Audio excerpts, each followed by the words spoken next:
All right, so we're back. In this video, we're going to be talking about where I think the 5 best available quarterbacks in free agency will end up.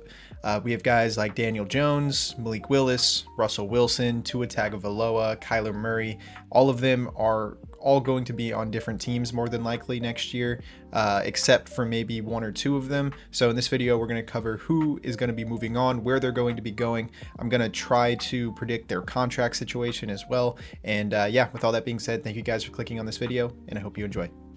So we're going to start here with kind of an obvious one, just get it out the way. Daniel Jones. I think Daniel Jones is just going to get franchise tagged by the Colts. I don't really see the Colts letting him go. He's coming off his best season as a pro in the NFL, in my opinion. He was injured halfway through, but he was leading a playoff team the Colts were surprising a lot of people last year and were one of the top names in the AFC for the first half of the season. So I don't see Shane Steichen and the Colts letting Daniel Jones go. I think a franchise tag makes a lot of sense here. You don't have to overpay for him. You don't have to commit to a long-term contract in case he does revert back to his old ways like he did in New York. You can just tag him and hope that he plays how he did this year once again this upcoming year.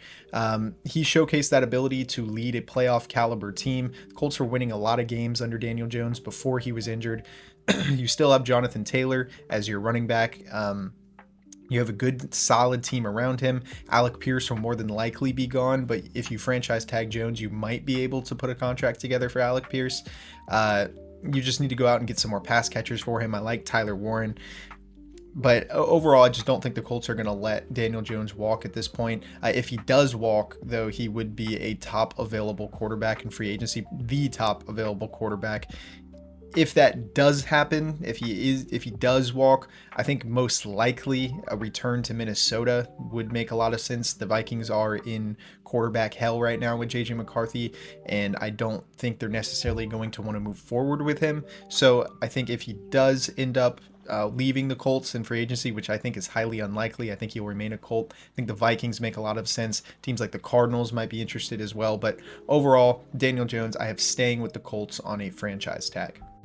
All right, next up, we have Malik Willis from the Green Bay Packers. My prediction for Malik Willis is that he will sign to the Arizona Cardinals for about $25 million a year over about 3 years. Willis showed a lot of flashes of great development in Green Bay, and he's kind of quickly become one of the top names, if probably the top name in free agency in terms of quarterbacks.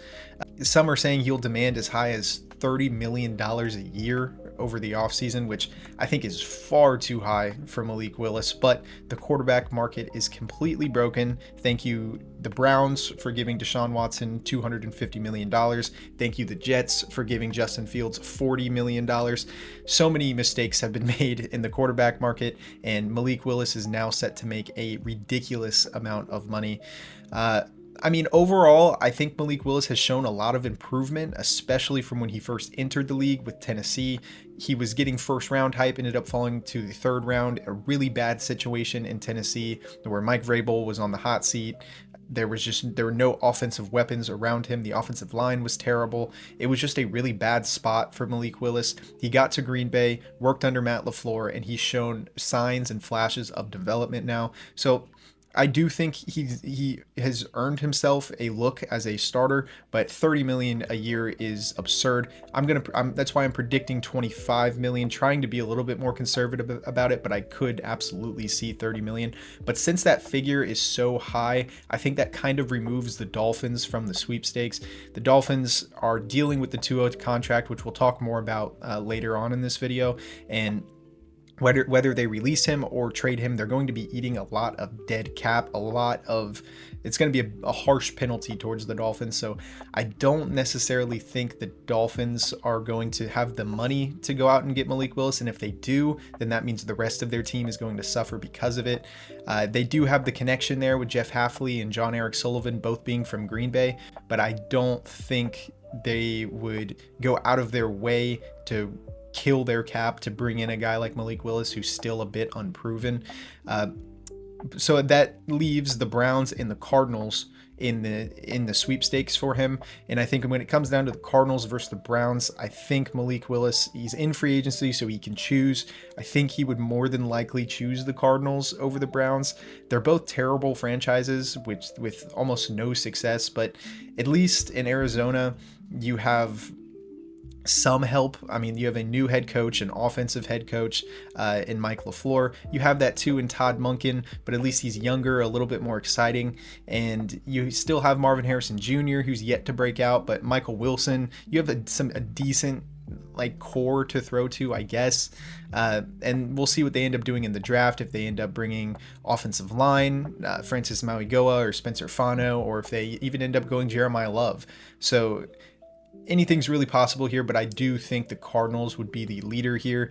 Like I said, I don't think he's really worth this contract, but I think he will end up demanding a lot of money in free agency, and I do see the Cardinals as the best fit for him. All right, next up, we have Dangerous Russell Wilson, kind of going under the radar a little bit, not really getting talked about too heavy. I think Wilson will sign with the Cleveland Browns on a 1-year deal worth about $10 million. Signed a pretty similar contract with the Giants for about 10.5 last offseason, but he had the ability to make 20 plus in incentives. I think that part of the contract will be taken out and he will just make a flat 10 million.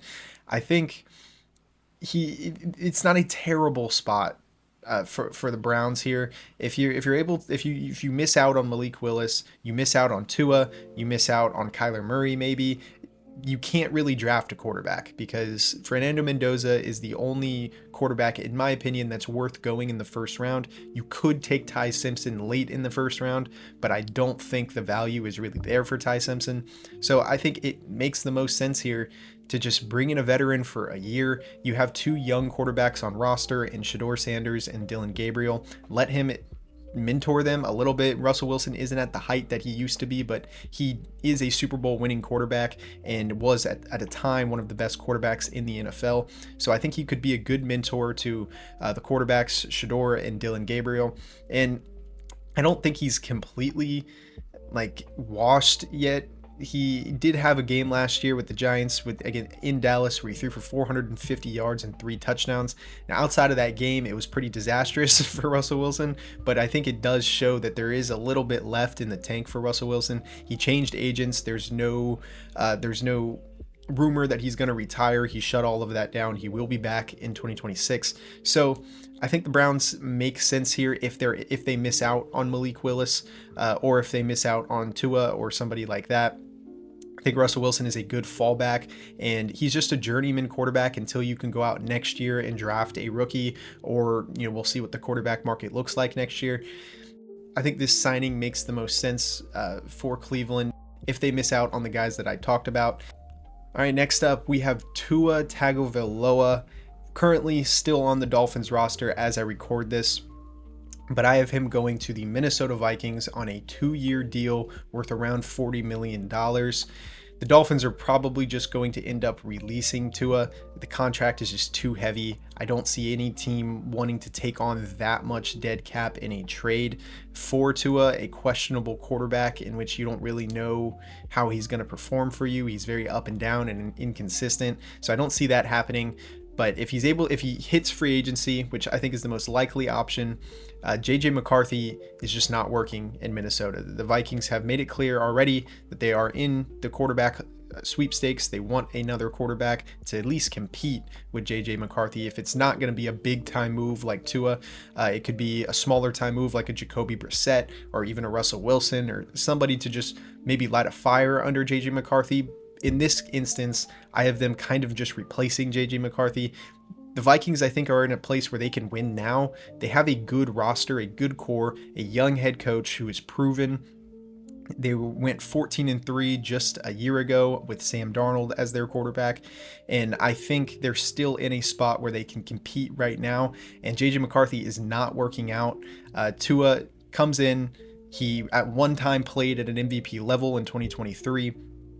And now he's joining Kevin O'Connell, who Kevin O'Connell revitalized Sam Darnold's career. And you could make the case that Sam Darnold was even in a worse spot than Tua was when he got to Minnesota. He hadn't had at least the season success that Tua has had at this point. So I think this is a really good spot for Tua, probably the most ideal spot if you want to see a resurgence from him. I think Kevin O'Connell would work well with him. He's in a pretty good offense. He has two really good targets, obviously one of the best receivers in the league, and Justin Jefferson, and then Jordan Addison, and then even TJ Hockenson.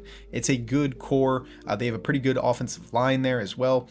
So I think this would be a really good spot for him. I think he's viewed kind of as a low-end starter to high-end backup. That's why I have him at kind of the same contract that Justin Fields received last year, about $20 million a year, just because, like I said, the quarterback market is completely broken. But it makes sense, I think, if the Jets were willing to give Justin Fields this contract, who was even less proven than Tua. I think the Vikings would be willing to give this contract to Tua. He could end up demanding more later on, but I think it's just hard to kind of predict. So roughly in that range, like I said, I think he'll probably compete with McCarthy. But if that ends up being the case, I think he's going to beat out JJ McCarthy. I do think Tua is better than JJ McCarthy, and he more than likely will end up winning that job. But we saw what O'Connell was able to do with Sam Darnold, and if O'Connell was able to revitalize Sam Darnold's career, I think he'd have a really good chance with Tua. And if Tua is in free agency and he has the open choice to decide where he wants to go, then I think he would love to join the Minnesota Vikings, get out of the AFC, a completely fresh start, and start with Kevin O'Connell as his head coach next year. I think it's a really good spot for him, so I have Tua going to the Vikings. All right, next up, last but not least, we have Kyler Murray to the New York Jets on a 2-year, $50 million contract. I think it's roughly going to be in the same range as Tua, 50 to 40 million, but I could see Kyler Murray demanding a little bit more because his season wasn't as disastrous. He was just injured. So, but it's similar to Tua. It's a very similar situation here. Cardinals, I think, are just going to release Murray eventually and just eat the cap hit because I don't think they're going to find any trade suitor. Maybe the Jets would end up trading for him. Maybe that could end up happening here, but I think most likely he's going to hit free agency. If that's the case, I think the Jets are going to make a pretty hard push for him. They need a quarterback. Justin Fields did not work out. Tyrod Taylor not working out, but the scheme is in place for a scrambling style quarterback, and Kyler Murray could come in and play well in that scheme. And it's the same situation with the Browns. You're not able to draft one, really. You have a top 10 pick. You're able to get Ty Simpson, I guess, but it's way too high to take a guy like Ty Simpson. Fernando Mendoza, you're completely out on. He's going number 1 overall. So you are going to need to find somebody to fill that role. And Kyler Murray has played at a very high level at certain points of his career in Arizona. I just think that this is a really bad spot for him. Breece Hall will more than likely be gone. They have a defensive head coach who is on the hot seat currently with Aaron Glenn, and outside of Garrett Wilson, there's really no weapons here. There's not really much to work with. Maybe Mason Taylor, if you want to talk about him, but he was a rookie tight end who had like 300 receiving yards last year. It's not ideal, and there's not a whole lot of help here in New York. At least the offensive line is young and developing, and I think it has a chance to be pretty decent going forward.